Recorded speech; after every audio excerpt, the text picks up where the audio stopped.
ಪ್ರೀತಿಯೋ ದ್ವೇಷವೋ ನೀ ನನ್ನವಳು ಸಂಚಿಕೆ 6. ಓಯ್ ಹಲೋ, ಯಾರು ನೀನು? ಕಣ್ಣೆಲ್ಲಿಟ್ಕೊಂಡು ಹೋಗ್ತಾ ಇದೆಯಾ ಅಂತ ಕೇಳಿದ ಕಾರಲ್ಲಿದ್ದ ವ್ಯಕ್ತಿ. ಅಷ್ಟಕ್ಕೆ ಕೋಪ ಬಂದಿತ್ತು ಧೃತಿಗೆ. ಹಲೋ ಮಿಸ್ಟರ್, ನಾಲ್ಗೆ ಬಿಗಿ ಹಿಡಿದು ಮಾತಾಡಿ. ನಾನೇನು ರಸ್ತೆ ಮಧ್ಯೆ ಹೋಗ್ತಾ ಇಲ್ಲ, ಫುಟ್ಪಾತ್ನಲ್ಲಿ ನಡ್ಕೊಂಡು ಹೋಗ್ತಾ ಇದ್ದೀನಿ.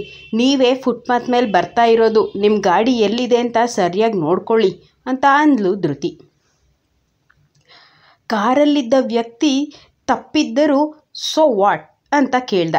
ಸರಿಯಾಗಿ ಗಾಡಿ ಓಡಿಸೋದನ್ನು ಫಸ್ಟ್ ಕಲೀರಿ ಅಂತ ಹೇಳಿ ಧೃತಿ ಮುಂದೆ ಹೋದ್ಲು.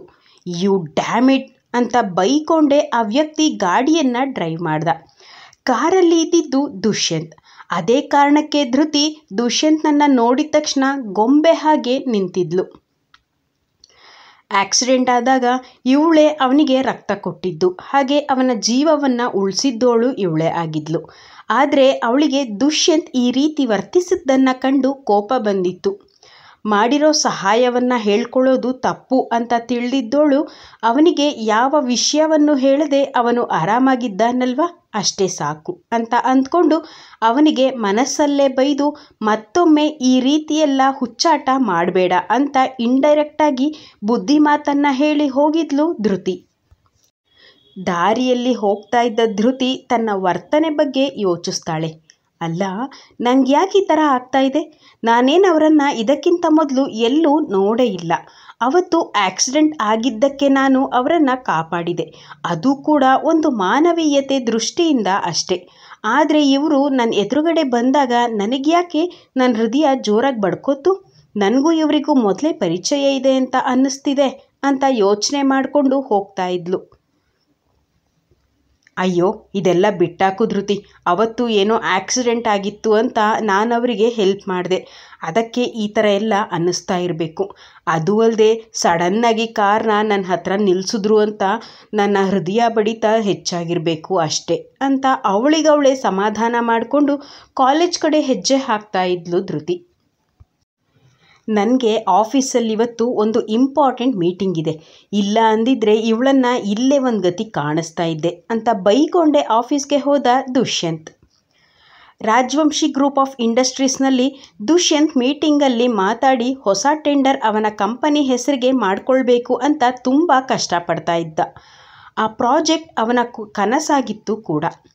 ಚಂದ್ರಪಾಲ್ ಕೂಡ ಈ ಟೆಂಡರ್ ನಮಗೆ ಸಿಗೋದಿಲ್ಲ ಅಂತ ಅನಿಸುತ್ತೆ ಅಂತ ಅವರ ಅನುಭವದ ಮೇಲೆ ಹೇಳಿದರು.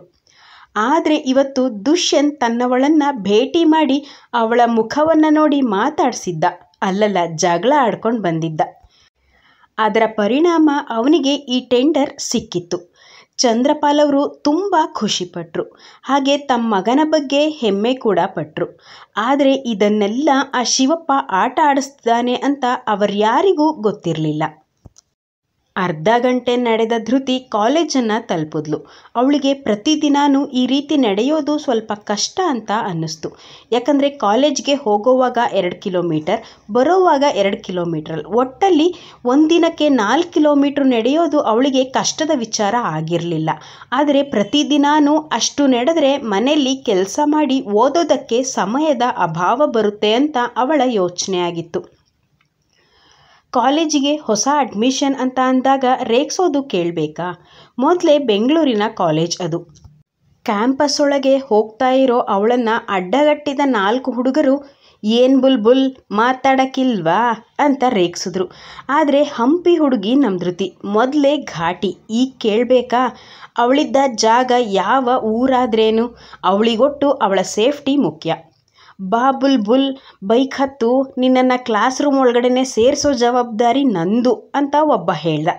ಅಲ್ಲ ಕಣ್ರೋ, ನಾನು ಯಾರು, ನಾನು ಯಾವ ಊರು, ನನ್ನ ಹೆಸರೇನು, ನಾನು ಯಾವ ಬ್ರ್ಯಾಂಚು ಏನು ತಿಳ್ಕೊಳ್ದೆ ಏಕಾಏಕಿ ರೇಗಿಸೋಕೆ ಶುರು ಮಾಡಿದ್ದೀರಲ್ರೋ. ಇವತ್ತಿನೂ ಸಿಕ್ಕಿದ್ದೀರಾ, ಇವತ್ತಿನೂ ಪರಿಚಯ ಮಾಡಿಕೊಂಡು ನಾಳೆ ಕಷ್ಟ ಸುಖ ಅಂತ ಮಾತಾಡ್ಬೋದಿತ್ತು ಅಂತ ಅಂದ್ಲು ಧೃತಿ. ಮತ್ತೊಬ್ಬ ಹುಡುಗ, ಮಗ ಲಡ್ಡು ಬಂದು ಬಾಯಿಗೆ ಬಿತ್ತಲ್ಲೋ ಅಂತ ಅಂದ. ಮತ್ತೊಬ್ಬ ಮಗ, ಲಡ್ಡು ಅಲ್ಲ ಕಣೋ ಬಾದಾಮಿ ಹಲ್ವಾ ಅಂತ ಅಂದ. ಉಪ್ಪಿಸರ್ ಹಾಡಿರೋ ಸಾಂಗ್ ಮಸ್ತ್ ಮಸ್ತ್ ಹುಡುಗಿ ಬಂದ್ಲು ಆರಿರಾರಿರೋ ಅಂತ ಸಾಂಗ್ ಹಾಡ್ತಾ ಆ 4 ಜನ ಅವಳನ್ನು ಸುತ್ತೋಕೆ ಶುರು ಮಾಡಿದ್ರು. ಆದರೆ ಅದಕ್ಕೆಲ್ಲ ಜಗ್ಗದ ಧೃತಿ, ಇರಿ ಸಮಾಧಾನ ಮಾಡ್ಕೊಳ್ಳಿ, ಈ ಹಾಡು ಕುಣಿತ ಎಲ್ಲ ನಾಳೆಗಿಟ್ಕೊಳ್ಳೋಣ ಅಂತ ಅಂದೋಳು. ನೋಡ್ರೋ, ಇವತ್ತು ನಾನು ಕಾಲೇಜಿಗೆ ಮೊದಲನೇ ದಿನ. ನಾನಿವತ್ತು ಹೇಗಾದರೂ ಮಾಡಿ ಸರಿಯಾದ ಟೈಮಿಗೆ ಕ್ಲಾಸ್ಗೆ ಅಟೆಂಡ್ ಆಗಲೇಬೇಕು. ಮೊದಲನೇ ದಿನ ಮೊದಲನೇ ಕ್ಲಾಸೇ ಬಂಕ್ ಮಾಡಿದ್ರೆ ಏನು ಚಂದ ಹೇಳಿ ಅಂತ ಅಂದ್ಲು. ಹಾಗಾದರೆ ನಾಳೆ ಸಿಗ್ತೀಯಾ ಬಾದಾಮಿ ಹಲ್ವಾ ಅಂತ ಆ ಗುಂಪಲ್ಲಿದ್ದವನೊಬ್ಬ ಕೇಳ್ದ. ಸರಿ, ಹಾಗಾದರೆ ನಾಳೆ ಎಲ್ಲಿ ಎಷ್ಟು ಗಂಟೆಗೆ ಸಿಗ್ತೀನಿ ಅಂತ ಕೇಳೋದಕ್ಕೆ ನನ್ನ ನಂಬರ್ ತಗೊಳ್ಳಿ ಅಂತ ಹೇಳಿದ್ಲು.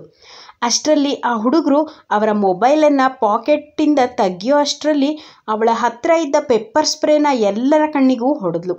ಅವರೆಲ್ಲರೂ ಅಮ್ಮ ಕಣ್ಣುರಿ ಅಂತ ಕಣ್ಣನ್ನು ಉಚ್ಕೋತಾ ಇರೋವಾಗ, ಈಗ ನಿಮ್ಮಮ್ಮ ನೆನಪಿಗೆ ಬಂದ್ರೆ ನಿಮಗೆ ಲುಚ್ಚಾಗಳ, ಥೂ, ನಿಮ್ಮನೇಲೂ ಅಮ್ಮ ಅಕ್ಕ ತಂಗಿ ಎಲ್ಲರೂ ಇದ್ದಾರೆ ಅಲ್ವಾ? ಇದೇ ಥರ 4 ಜನ ಗಂಡಸರು ನಿಮ್ಮ ಅಕ್ಕ ತಮ್ಮ ತಂಗಿ ಯಾರಿಗಾದ್ರೂ ರೋಡಲ್ಲಿ ಅಡ್ಡ ಹಾಕಿ ಬಾದಾಮಿ ಹಲ್ವಾ, ಪಾಯಸ, ಗೋಡಂಬಿ, ದ್ರಾಕ್ಷಿ ಅಂತ ರೇಗಿಸಿದ್ರೆ ನಿಮಗೂ ಹೀಗೆ ಖುಷಿಯಾಗುತ್ತಾ ಅಂತ ಅಂದೋಳು ಅಲ್ಲಿಂದ ಕ್ಲಾಸ್ ರೂಮಿನ ಕಡೆ ನಡೆದ್ಲು. ಮನೆಗೆ ಬಂದ ಚಂದ್ರಪಾಲ್ ದಂಪತಿ ರತ್ನಮಾಲಾಳಿಗೆ ತನ್ನ ಮಗನ ಮದುವೆ ವಿಷಯವನ್ನು ಹೇಗೆ ಹೇಳೋದು ಅಂತ ಯೋಚಿಸ್ತಾ ಇದ್ರು. ಚಂದ್ರಪಾಲ್ ಅವರು ಬರೋದನ್ನೇ ಹದ್ದಿನ ಹಾಗೆ ಕಾಯ್ತಾ ಕುಳಿತಿದ್ದ ರತ್ನಮಾಲ ತನ್ನ ಅಣ್ಣ ಬಂದ ತಕ್ಷಣವೇ, ಅಣ್ಣ, ಜಾತಕ ಏನಾಯಿತು? ನನ್ನ ಮಗಳು ಮತ್ತು ದುಷ್ಯಂತ್ ಇಬ್ಬರಿಗೂ ಮದುವೆ ಯೋಗ ಇದೆಯಾ? ಜಾತಕ ಕೂಡಿ ಬಂತಾ ಅಂತ ಕೇಳಿದ್ಲು. ಸಪ್ಪೆ ಮುಖ ಮಾಡಿದ ಚಂದ್ರಪಾಲ್ ದಂಪತಿ, ಇಲ್ಲ ರತ್ನ, ನಮ್ಮನ್ನು ಕ್ಷಮಿಸ್ಬಿಡು. ನನ್ನ ಮಗನನ್ನು ಮೃತ್ಯುಕಂಟಕದಿಂದ ಕಾಪಾಡುವಂತಹ ತಾಳಿ ಭಾಗ್ಯ ನಿನ್ನ ಮಗಳ ಜಾತಕದಲ್ಲಿ ಇಲ್ವಂತೆ ಅಂತ ಜ್ಯೋತಿಷಿಗಳು ಹೇಳಿದ್ರು. ನೋ ಅಂತ ಜೋರಾಗಿ ಕಿರ್ಚಿದ್ರು ರತ್ನಮಾಲ. ಆದರೆ ಅವಳಿಗೆ ನನ್ನ ಮಗಳು ದುಷ್ಯಂತ್ ಜೊತೆ ಮದುವೆ ಆಗ್ತಿಲ್ಲ ಅನ್ನೋ ಬೇಸರಕ್ಕಿಂತ ಈ ಆಸ್ತಿಯನ್ನು ನನ್ನ ಹೆಸರಿಗೆ ಮಾಡ್ಕೊಳ್ಳೋಕ್ಕೆ ಸಾಧ್ಯ ಆಗ್ತಿಲ್ವಲ್ಲ ಅನ್ನೋ ಕೋಪನೇ ಅವಳ ಮುಖದಲ್ಲಿ ತಾಂಡವಾಡ್ತಾ ಇತ್ತು.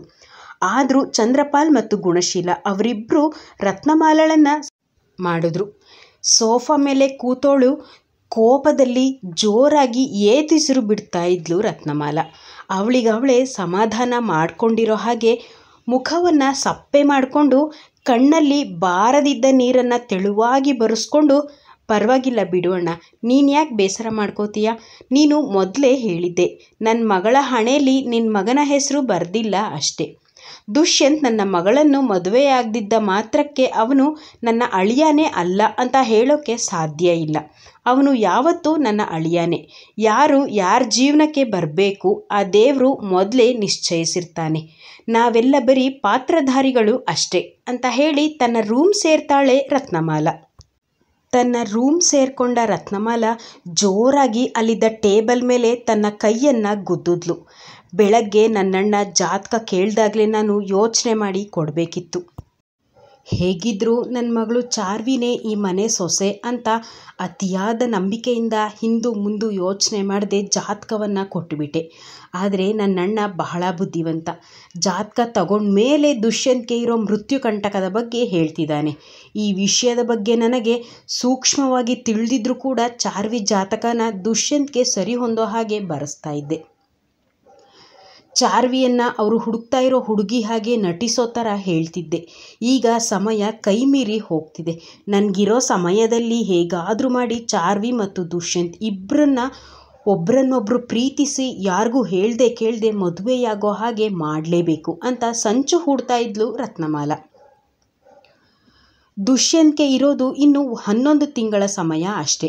ಆದರೆ ಅಷ್ಟರಲ್ಲಿ ತಾಳಿ ಭಾಗ್ಯ ಗಟ್ಟಿ ಇರೋ ಹುಡುಗಿ, ಮೃತ್ಯುಕಂಟಕದಿಂದ ದೂರ ಮಾಡೋ ಹುಡುಗಿ ದುಷ್ಯಂತನನ್ನು ಮದುವೆ ಆಗಲೇಬೇಕು. ಆದರೆ ರತ್ನಮಾಲ ಅವರು ಹೆಣೆದ ಬಲೆಯಲ್ಲಿ ಬೀಳ್ತಾನ ದುಷ್ಯಂತ್, ಅಥವಾ ತನ್ನ ತಂದೆ ತಾಯಿಯ ಮಾತಿಗೆ ಕಟ್ಟು ಬಿದ್ದು ಅವರು ತೋರಿಸೋ ಹುಡುಗಿನ ಮದುವೆಯಾಗ್ತಾನ? ಎಲ್ಲದಕ್ಕೂ ಉತ್ತರ ಮುಂದಿನ ಸಂಚಿಕೆಗಳಲ್ಲಿ ಸಿಗುತ್ತೆ. ಅಲ್ಲಿವರೆಗೂ ನಿರೀಕ್ಷಿಸಿ. ಪ್ರೀತಿಯೋ ದ್ವೇಷವೋ, ನೀ ನನ್ನವಳು. ಸ್ನೇಹಿತರೆ, ಕತೆ ಹೇಗೆ ಬರ್ತಾ ಇದೆ ಅಂತ ಕಮೆಂಟ್ ಮಾಡಿ, ಲೈಕ್ ಕೊಟ್ಟು ಸಬ್ಸ್ಕ್ರೈಬ್ ಮಾಡುವುದರ ಮೂಲಕ ನಮಗೂ ಪ್ರೋತ್ಸಾಹಿಸಿ. ಧನ್ಯವಾದಗಳು.